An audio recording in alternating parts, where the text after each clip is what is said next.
Let's say you have an exercise that you want to work on. Click on the exercise name in the class to get started. Here you have the annotator. So you have the exercise name, and you can always close the exercise.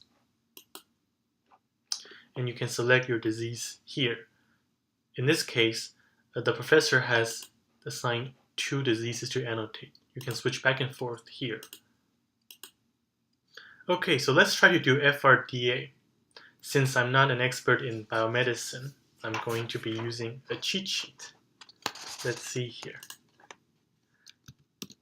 Diabetes mellitus. There you go. Good. Okay, so now I've added a phenotype. So as you can see, I add a phenotype using the bottom bar here. And I see the new phenotype here, and I can change properties. So I can change whether or not it's observed. Choose Y if the phenotype or the symptom is observed in at least one patient with the disease, I guess. Where basically it's something that you'll see sometimes or all the time. Click N if it's not observed, so basically you don't see it at all. If it's irrelevant, so basically if the phenotype is not relevant to the disease, then don't add it. Only add it if it's something that you will see that it's not observed.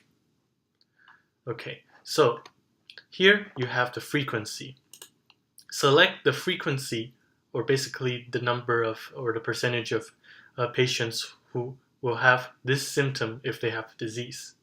So for example, half of the patients with this disease will have this symptom. And then you can choose typical or common. Basically, try to be as close as possible. So if it's something like 20%, then maybe choose frequent. On the right, you see onset. So you choose at what onset does this symptom arise.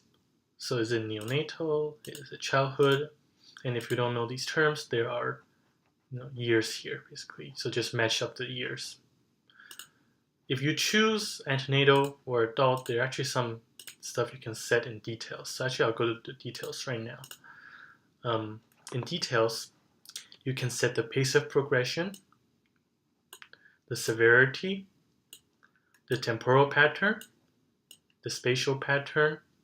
So for this one, you can choose localized, but you can get more detailed. You can choose distal or proximal or central. And notice that if you hover over each one, it shows you the definition, just in case you're not sure. So try to follow the definitions. Going back to laterality, so left, right, bilateral, and unilateral. And as I said, there's specific age of onset. So if you've chosen adult onset, you can choose young adult onset, middle age onset, late onset, or if you're not sure, but you know it's adult, just choose NA. Leave it like that. If you choose antenatal, then you get options like embryonal and fetal onset. For all other onsets, you don't have a specific choice that you can make here. So just leave it as is. Okay. So let's type in some more.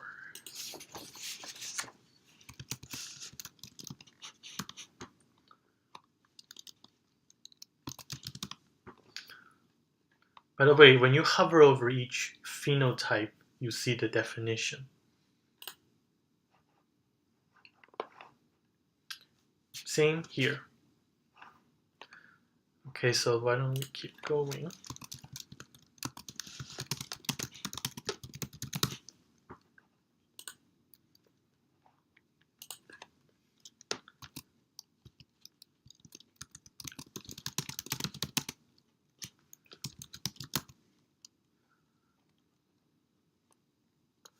Another thing you will notice that you also get synonyms. So abnormality of the nervous system, you get synonyms like neurological abnormalities.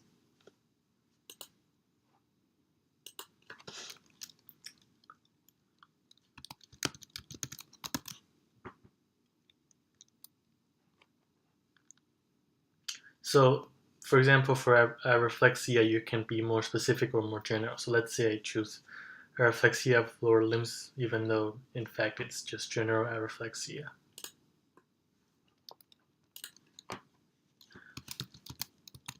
Then for ataxia, you get a bunch. My answer key is ataxia, but I'm just going to choose episodic. I'll show you what happens with the scoring later on.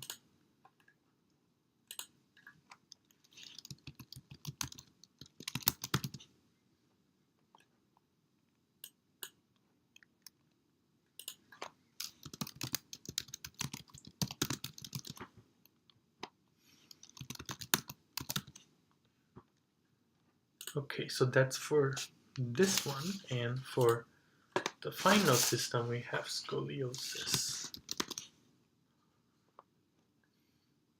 So for this one, I'm just going to choose this one on purpose. Okay, so you have your phenotypes, and you can see that they're listed by system. For example, abnormality of the skeletal system, the cardiovascular system, and so on.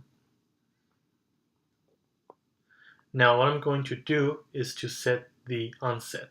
So I'm going to, for example, set juvenile. So basically you set onset for whatever you know, and you set frequency for whatever you know in the details.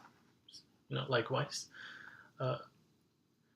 Next, you have to add references. So right now the picture of my face is blocking the add reference box, so I'm just going to move it. I'll be right back. Okay, so let's add a reference. I'm just going to type in something random. This has nothing to do with what I'm annotating, but I'll just use this to demonstrate. So you basically have to cite every phenotype. So if it's not cited, you'll see this little exclamation mark. You can cite a phenotype by dragging the reference over the phenotype. If you're on a mobile device, you can add the phenotype. So you add the citation by clicking on this plus button, and you type in the number. So it's 1. One other thing is on Safari, the dragging and dropping doesn't work. So if you're on a Safari, do this. I'm just going to drag and drop the rest for this one. So obviously you want to do this properly, or you may get marks taken off.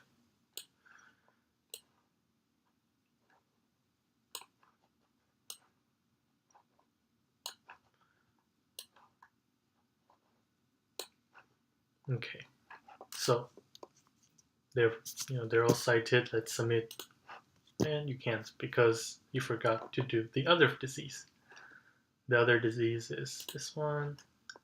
Notice you have to annotate 2 diseases.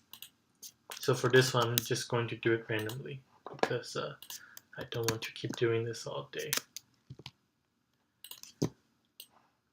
Okay, when you submit, you click confirm, and then that's it. So thanks for watching. Stay tuned for the next video.